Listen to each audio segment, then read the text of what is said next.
The Anoniad. Written by Math Spook. Oh, sweet-tongued Lyra, sing again the song of dumb Anon, the green ape lacking name or sense, who thought himself a hero strong of body, wise in mind, and great in fame, but whom all ponies know as crass and lame. Some kindly souls suppose his head was sick, but those who knew him knew he was a dick. One rosy-fingered dawn, while Ponyville aroused itself from Luna's dreamy sleep, a brilliant mare had read all night, and still her purple muzzle in her book was deep. The mystic Grimoire's learning curve was steep, but Twilight's studious genius was intent, her hungry drive to learn would not relent. But Twilight's eyes had missing rest, grown dim, the words and letters swam before her head, and in her state she made an error grim, a bungled spell that Twilight had misread. Unlocked a gate, Anon stepped through and said, "My faith in portals to Equestria secured a ban from Wikipedia." His swollen, blubbered corpulence, a mass of jiggling fat, o'toppered his bulging jeans. The putrid stench arising from his ass was fruit of countless meals of pork and beans. No job, no skills. He was no man of means. A greasy, unkempt beard upon his neck. The unwashed basement dweller was a wreck. What loathsome horror stands within my sight? But shamed by her unkindness, Twilight leapt to make amends. My words were impolite, I pray for your forgiveness, Twilight wept. I'll send you promptly back now, please accept. Upon her brow were beads of fearful sweat. She knew not why, but thought he was a threat. Forsake a place where those like me are prized. A stallion lasts but moments in a mare, but a man's endurance is well prized. The human organ is beyond compare. You too will offer me your derriere. Observe your joy, my +2 pleasure sword. You brought me here, so take it, your reward. The monster peeled away his stinky shirt. That said, I want to coom in Rainbow Dash. Undoing his belt, his eyebrows raised to a flirt. He dropped his pants, revealed an oozing rash, and threw his tattered undies in the trash. And now, sweet Tawai, it's time for us to play.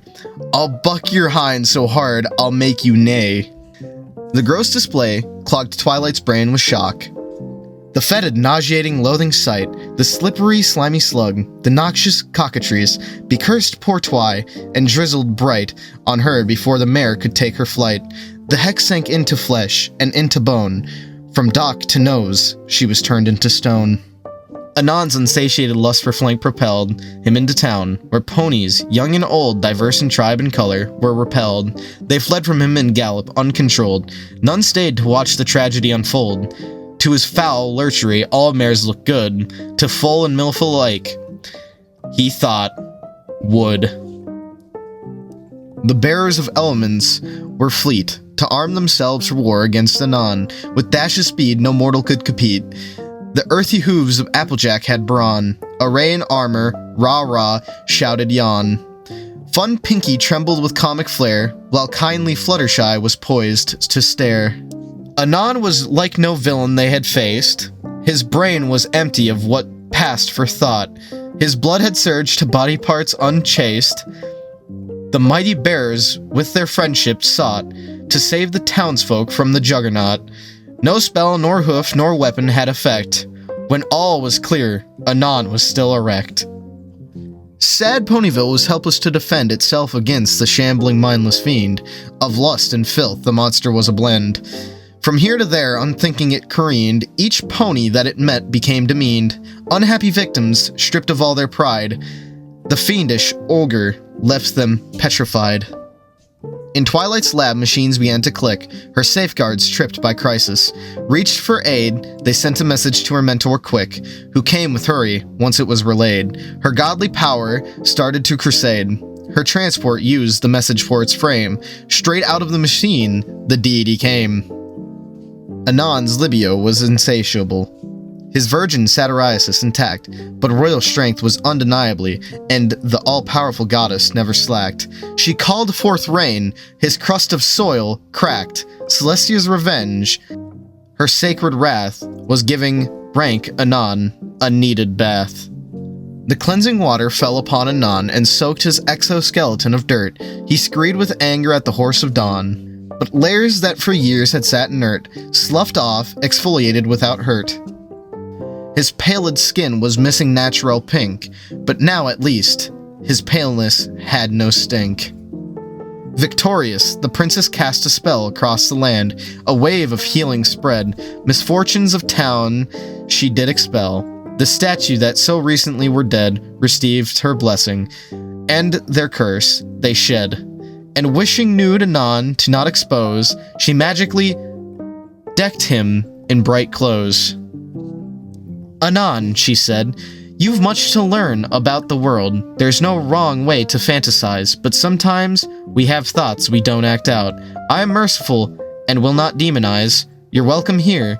We'll help you civilize." But shapely royals make the mind's eye spark. Without a pause, he groped her booty mark. The outraged goddess set her heels to buck. With lust, the ape observed the princess spin. In foolishness, he did not think to duck. Up until his last, his face displayed a grin, believing pony orgies would begin. The imbecile his fortunes had misread. With blazing rage, she kicked him in the head. Ravaged, befogged the monarch's faculties. Through dust she dragged his corpse about the town.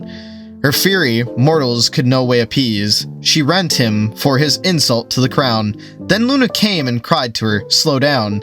Such vengeance is unseemly for the sun. Your honor, sister, bids you your fury done." The sun horse paused to tell how she's been spurred to so much anger by that wicked troll.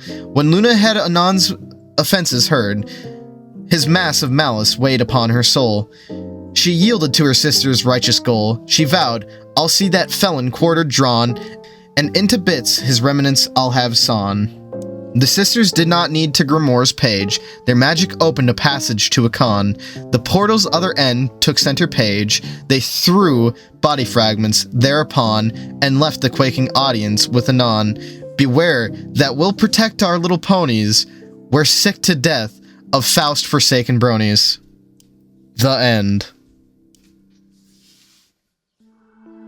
Well, that was it, everyone. For that. Yeah. Man, was that something. I hope I never read something like that again. Although, I was already too far in to stop, so, yeah, that's the reason why I didn't. Anyway. Yeah, I hope you guys enjoyed. Sorry for the shorter videos.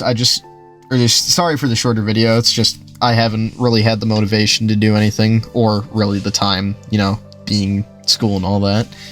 Anyway, but thank you to my very great, Patreon donor, Hark Dubulus. Or Chris, I think it was. It's been a while. It's been a hot minute. Anyway, before this gets too long, I hope you all have a good day, and stay golden.